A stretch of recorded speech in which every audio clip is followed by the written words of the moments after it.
টানা টানা গেঞ্জি, টানা টানা প্যান্ট। আমি ফুল প্যান্ট পরি, আমি কখনো 3/4 বা হাফ প্যান্ট পরতে কমফোর্ট ফিল করি না। আমার কোনো শাড়ির কালেকশন নেই। আমার নিজের সংগ্রহে আমার নাচের কিছু শাড়ি আছে যেগুলো আমি আসলে ডিস্ট্রিবিউট করে দিই। ড্রেস পাওয়া যাবে না, তবে বাজার পাওয়া যাবে অনেক। বাজার? হ্যাঁ, মানে স্টক করে রাখা হয়, নেক্সট মাসের জন্য আমি কিনে রাখি। আজকে যাদের কাপড় পরেছি যারা one of my favourite brand আছে, এরকম অনেক ব্র্যান্ডস আছে যাদের সাথে কাজ করা হয় রেগুলার। আপনার ওয়ার্ড্রব খুললে সর্বপ্রথম কোন জিনিসটা চোখে পড়বে আমাদের? আমরা খুলবো না, এমনি বললাম আর কি। বাসার কাপড়। বাসার কাপড়? আপনি বাসায় কি পরেন?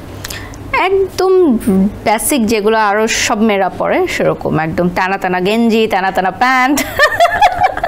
আসলেই? হ্যাঁ। আচ্ছা, মানে আমরা যে এরকম ছেঁড়া গেঞ্জি, তারপর হচ্ছে 3/4 প্যান্ট, ওগুলোই পরে থাকেন? না, আমি ফুল প্যান্ট পরি, আমি কখনো 3/4 বা হাফ প্যান্ট পরতে কমফোর্ট ফিল করি না। কেন কি, আমাদের বাসায় তো অনেকেই থাকে না যে কেয়ারটেকার আসে, প্রোডাক্ট নিয়ে আসে অনেকে, সো আমি কখনো ওরকম বাসায়ও পরি না।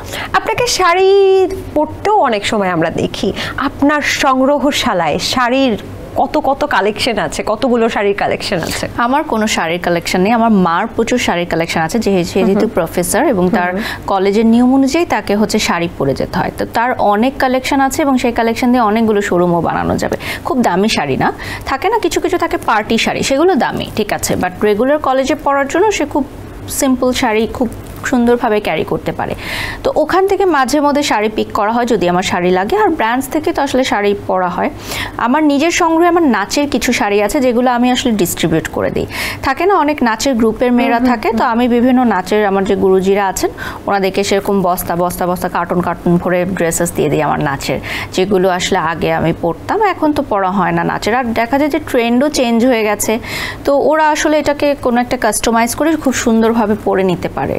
আচ্ছা, আপনার বাসায় যদি অভিযান চালানো হয় তাহলে কত লক্ষ ড্রেস পাওয়া যেতে পারে বলে মানে আপনি ধারণা করছেন এই মুহূর্তে? ড্রেস পাওয়া যাবে না, তবে বাজার পাওয়া যাবে অনেক। বাজার? হ্যাঁ, মানে স্টক করে রাখা হয়। কেন? মনে করেন আগামী 2-3 মাসের জন্য পেস্ট, টুথব্রাশ, তারপর সাবান, শ্যাম্পু, এগুলো স্টক করে রাখা হয়। বুঝতেই পারছেন বাজারে সংকট হলে আপনারা বারিশা হকের বাসায় অভিযান চালাবেন, কারণ বারিশা হকের বাসায় কিন্তু স্টক করা হয়। যখন দোকানপাট বন্ধ থাকে স্টক করে রাখেন না, ওগুলো তো নষ্ট হয়ে যায়।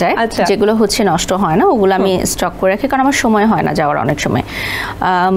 তারপর এয়ার ফ্রেশনার, মানে যেগুলো রেগুলার লাগে না ওগুলো আমি একদম স্টক করে রেখে দিই। তো অনেক সময় থাকে যে যদি যেমন কোভিড সিচুয়েশনের সময় যখন দোকানপাট বন্ধ হয়ে গেছিলো, তখন সবাই বলছে আমাকে একটু দাও, তোমার তো অনেক আছে স্টক করা। তো আপনি কি ওই ধরনের কোনো সমস্যার সম্মুখীন হবেন বলে আশা করছেন, এর জন্য স্টক করে রাখছেন? না, ওটা না, আমি তো অনেক ব্যস্ত থাকি, তো দেখা হয় যে যাওয়া হয় না আমার।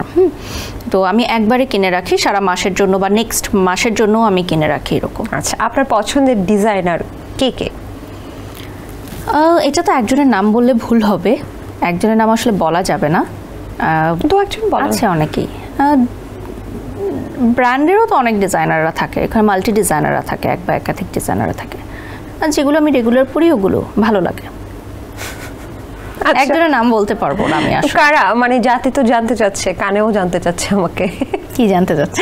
যে কারা আপনার পছন্দের ডিজাইনার? ডিজাইনার তো বলতে পারবো না, আমি ব্র্যান্ড বলতে পারবো, কারণ ব্র্যান্ডের পিছনে আসলে আমি বললাম মাল্টি ডিজাইনাররা ডিজাইন করে। সো আমি যে আজকে যাদের কাপড় পরেছি যারা one of my favourite brand, এবং ওদের কাপড় দীর্ঘ 5 বছর উপর সময় ধরে আমি পরছি, ভালো লাগে। আর দ্বিতীয় কোনো নাম বলতে চান?